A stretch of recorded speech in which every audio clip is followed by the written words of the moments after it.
Hello! Did you know that Plymouth, Massachusetts once had a ghost train traveling its rails? Stick around to hear the story.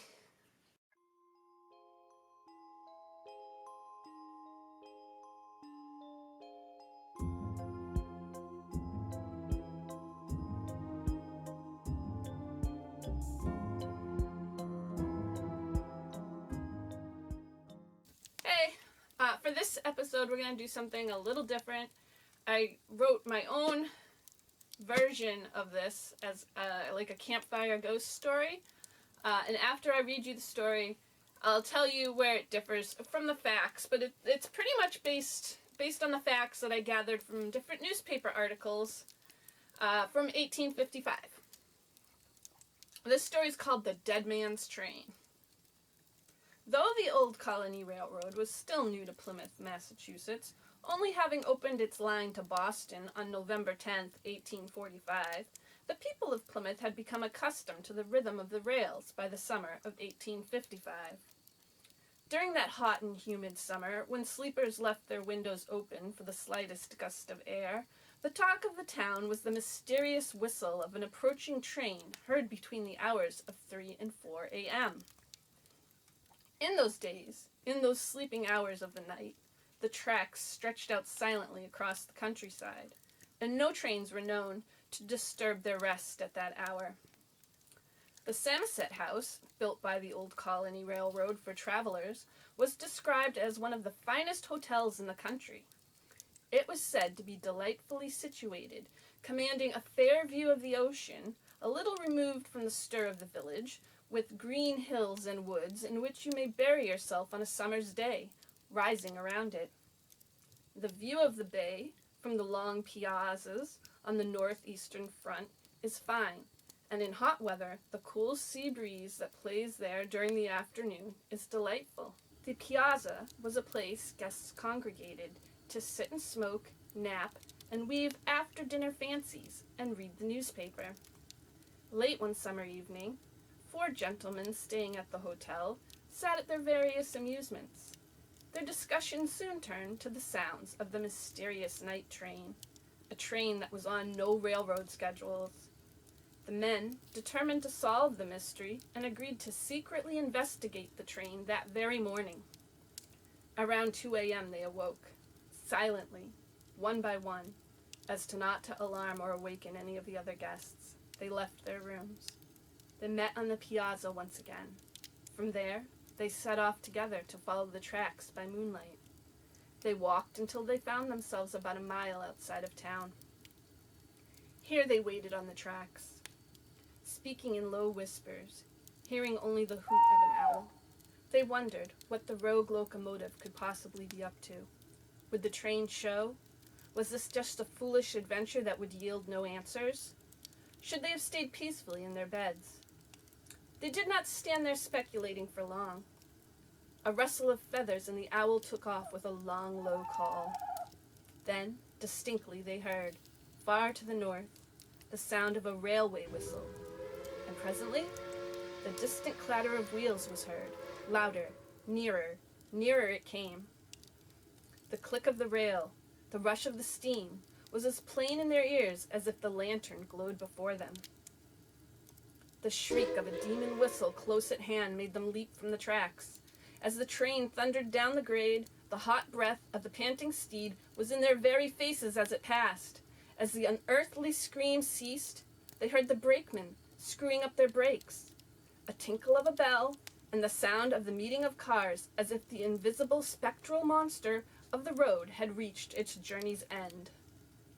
The men stood in horror and uncertainty at the empty track before them. What had just transpired? Returning to the hotel, 2 of the men retired to their room to try and get just a few hours' sleep. The other 2 sat on the veranda, trying to make sense of the night's events. One of these men we will call Mr. L. He was convinced this was proof of life beyond death, a topic he had some interest in. The 2 men sat talking until the sun rose, and then met with the others in the dining room. Who would believe this story? And yet it was so exciting and so incredible, they felt it must be told. They agreed to be interviewed for the paper, only if they could share their account anonymously. Time passed, vacations ended, the men returned to their everyday lives. Mr. L spoke to no one of these events, and he resumed his business back in the city. Back home, in the bustling comfort of Boston, Mr. L was still possessed by a feeling of uncertainty at what he had witnessed. His nights were still pierced with the whistle of the train. He would awaken nightly at 3 a.m. with the sound ringing in his ears. Almost, he pondered, as if the train was calling him back. A friend, not knowing the nature of Mr. L's troubles, invited him to a spirit circle, thinking, whatever it was that was bothering him, this may give him some solace. It was a slick, wet night in early October, and the leaves had just begun to fade from vibrant green to smoldering colors of orange and red. The colors soothed him, like watching the flames in the fireplace.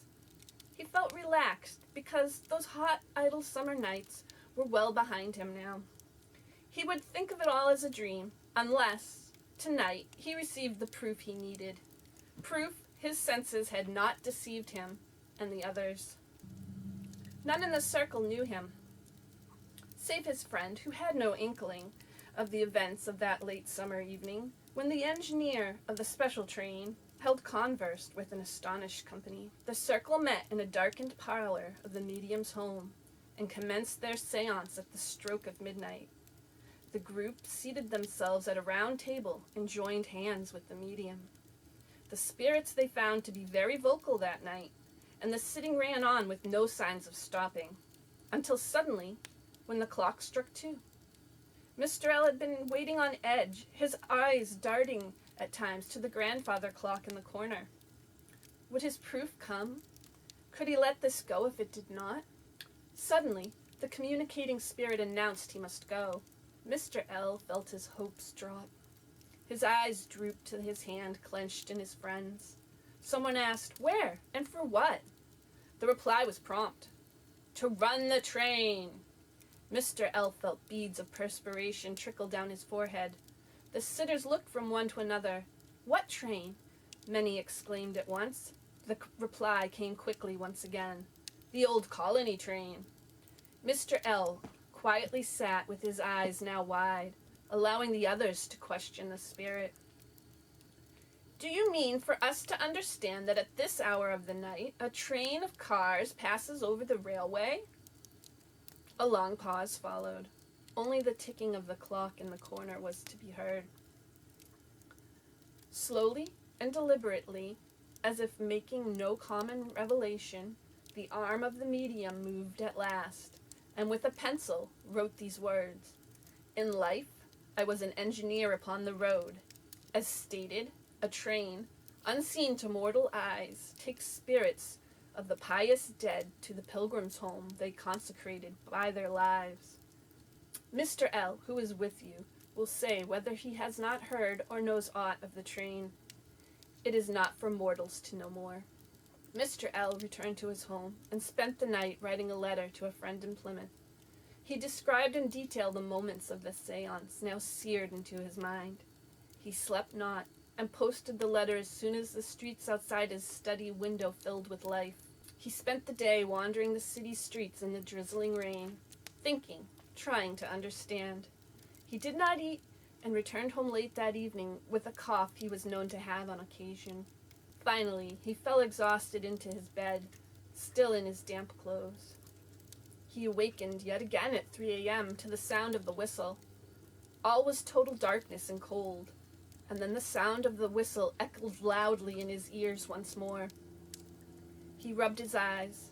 An owl stirred and gave a cry. Eyes wide, he looked about him. He was standing outdoors and could hear the wind blowing through the pines at his back.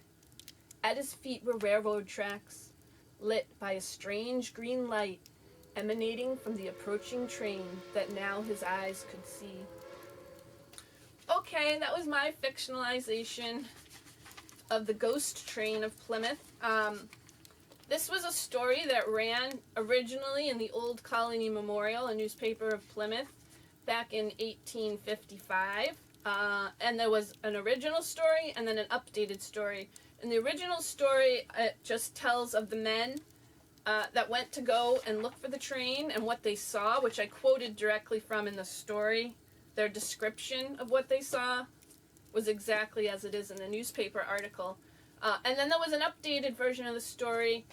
A man who, in some articles, other papers picked up, just didn't name. But in one article, he was just called Mr. L. He went to a seance. He was invited to a seance. And that message that I read was the actual message he was given at the seance. So I just kind of fictionalized his story. I don't know anything about Mr. L or how he felt about it. I just thought it'd make it a little more fun to make it like a story you'd tell at a campfire. I don't know anything about any of the men. It just, in the newspaper article, said 4 men staying at Samoset House. And I didn't really know anything about Samoset House. I had to look up some articles of the time, which I got a really nice description of the Samoset House from 1849 article, I believe, that gave a really nice description, which I used some of in the story when I was describing the Samoset House, especially the part where it said people would weave after dinner fancies on the veranda. I really liked that. I could imagine those men, that's where they gathered and first decided to go check out the train. I have no idea how they came to the decision to go check out the train. I fictionalized that as well.